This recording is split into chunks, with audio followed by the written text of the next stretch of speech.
Hi, in front of me is Samsung Galaxy A42 and today I would like to show you how you can download and apply live wallpaper called Magic Fluids. Firstly, open Play Store. Then type Magic Fluids.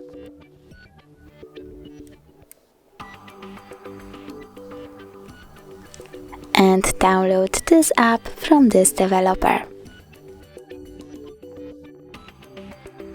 Open it. Click at the bottom right corner, choose Settings, click I accept, and customize your wallpaper however you want.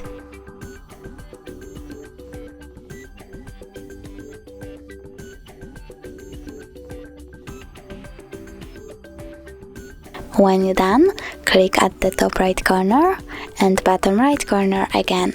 Choose Set as Live Wallpaper, Set Wallpaper, and decide if you want it to be on home screen or home screen and lock screen by tapping on one of the options. Now when I go back, I can see that my wallpaper has changed. Thanks so much for watching. If you enjoyed this video, don't forget to leave a like, comment and subscribe. Bye!